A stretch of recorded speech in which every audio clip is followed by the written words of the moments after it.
السلام علیکم ورحمۃ اللہ وبرکاتہ۔ جلال آباد سے مفتی عبدالستار عرض کر رہا ہے کہ آپ احباب کی خدمت میں ایک بہت انوکھا واقعہ اور بہت ہی دلچسپ پیش خدمت ہے۔ وہ ہے حضرت علی کرم اللہ وجہ کی شادی اور آپ کے دونوں بیٹے حضرت حسن اور حضرت حسین کی شادی کا۔ راوی کہتے ہیں کہ میں ایک مرتبہ فاروق اعظم رضی اللہ عنہ کے پاس بیٹھا ہوا تھا۔ اتنے میں ایک شخص افجح و اجلا یعنی معمر شخص خوبصورت کپڑے سفید پہنے ہوئے لوگوں کو چیرتا ہوا آیا اور اس نے عرض کیا کہ وہ امرؤ القیس قلبی ہے۔ چنانچہ اس نے بتایا کہ بکر ابن وائل پر خلج کا حملہ میں نے کیا تھا، یعنی جس وقت کہ لشکر اسلام ہمارے یہاں آیا تو میں نے لشکر اسلام کی حمایت کی تھی۔ امیر المؤمنین حضرت عمر نے پوچھا اب کیا چاہتے ہو؟ وہ بولا کہ اسلام۔ تو فاروق اعظم نے اسے مسلمان کر لیا اور اسے ملک شام کے رہنے والے بنو قزاع کا سردار اور گورنر بنایا اور سند بھی عطا کی اور سرداری کا جھنڈا عطا کیا۔ امرؤ القیس اسی مجلس سے اٹھا اور اس کے پاس سند بھی تھی اور سرداری کا جھنڈا بھی اس کے پاس تھا، جس کا وہ کندھے پر لہراتا ہوا جا رہا تھا۔ اسی وقت واپس ہو گیا۔ راستے میں حضرت علی کرم اللہ وجہ اپنے دونوں بیٹوں حضرت حسن اور حضرت حسین کے لیے راہ میں انتظار کر رہے تھے۔ آپ نے امرؤ القیس سے فرمایا کہ پہچانتے ہو؟ اس نے کہا کہ نہیں۔ فرمایا کہ میں عبد مناف ابو طالب کا بیٹا ہوں اور حضور پاک صلی اللہ علیہ وسلم کا چچاداد بھائی ہوں، اور یہ دو میرے بیٹے ہیں حسن اور حسین، یہ حضور پاک صلی اللہ علیہ وسلم کے نواسے ہیں۔ میں چاہتا ہوں کہ آپ کی ہماری قرابت ہو جائے اور رشتہ داری ہو جائے۔ امرؤ القیس بولا سبحان اللہ، ماشاء اللہ، نیکی اور پوچھ۔ تو فرمایا ایک میری بیٹی ماحیات وہ علی کے لیے اور سلمہ حسن کے لیے اور رباب حسین کے لیے۔ اس طرح حضرت علی کرم اللہ وجہ اور حضرت حسن اور حضرت حسین کا نکاح ہو گیا۔ کتنا سادگی سے نکاح ہو گیا۔ تو حضرت حسین رضی اللہ عنہ نے اپنی اہلیہ محترمہ رباب کو ایسے نہیں چھوڑ دیا، بلکہ اس کی محبت میں اشعار بھی پڑھے۔ اور بعض لوگ کہتے ہیں کہ یزید اچھا شاعر تھا، لیکن حضرت حسین بھی شاعر کم نہیں تھے، اس سے بھی اچھے تھے، اور آپ فی البدیہہ اشعار پڑھا کرتے تھے۔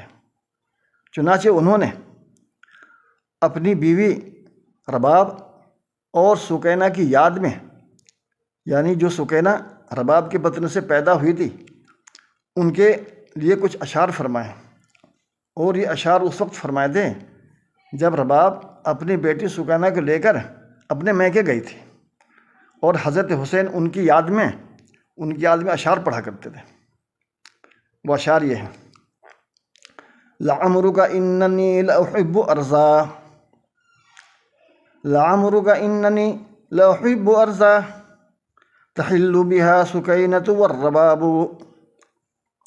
احبهما وافضل جل مالی، احبهما وافضل جل مالی، وليس لعاتب عندي عتاب، وليس لعاتب عندي عتاب،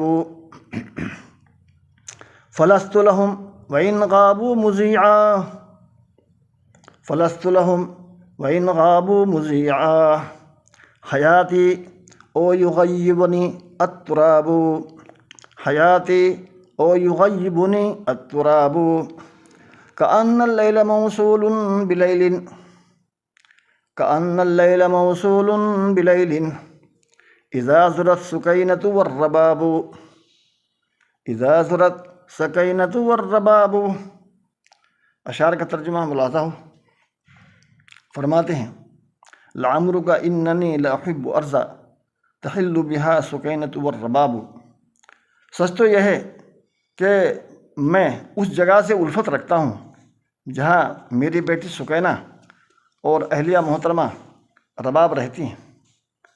مجھے ان دونوں سے بڑی محبت ہے اور ان پر میں دولت کثیر خرچ کرتا ہوں، اور اس سلسلے میں کسی ملامت گر کی ملامت سے پرواہ نہیں کرتا۔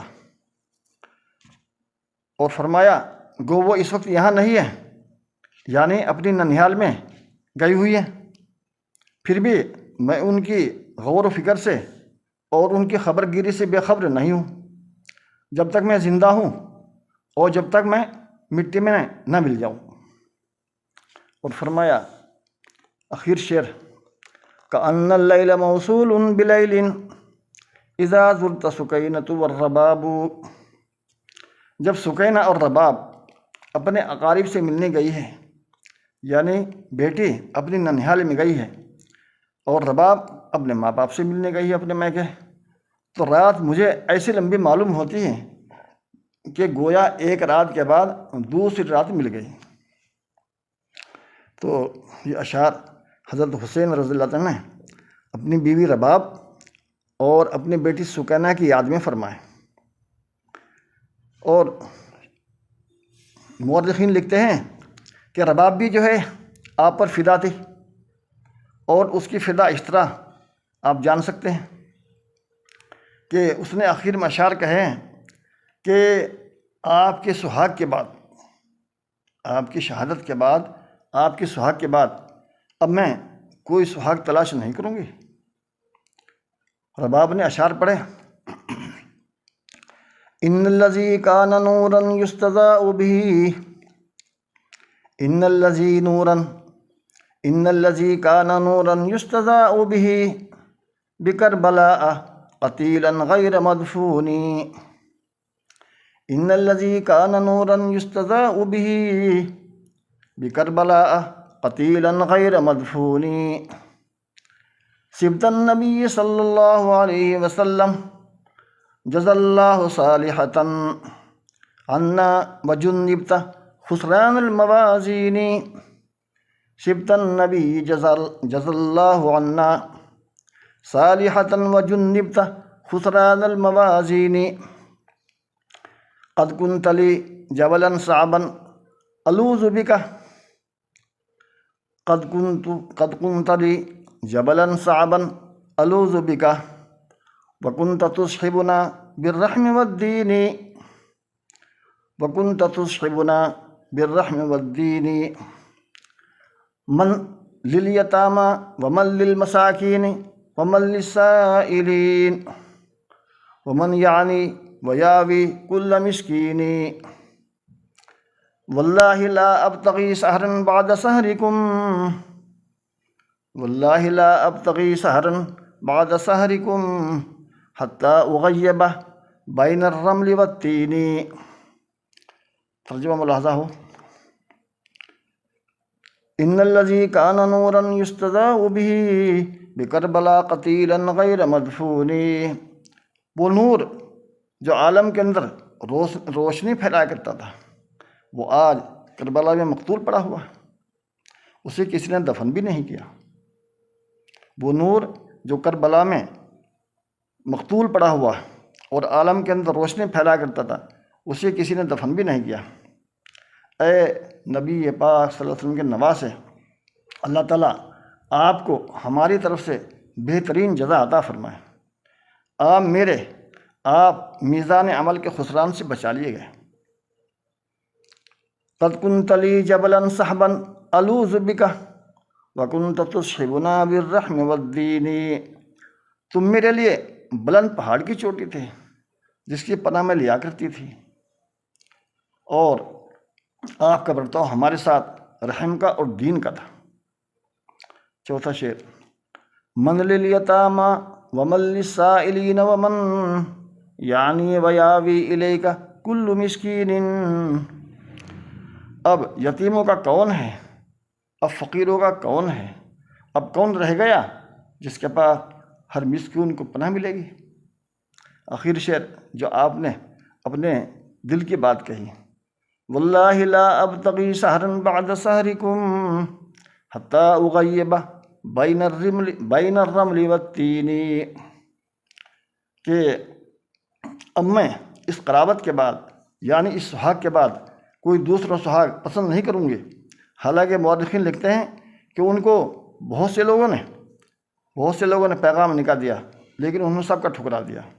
اس لیے فرمایا میں آپ کی قرابت کے بعد اور آپ کے سہاگ کے بعد کوئی سہاگ پسند نہیں کروں گی، یہاں تک کہ ریت اور مٹی کے تودوں میں جا چھپوں اور مل جاؤں۔ بہرحال یہ حضرت حسن اور آپ کی اہلیہ محترمہ ان کے اشعار ہیں، اور ماشاءاللہ دونوں شاعر تھے۔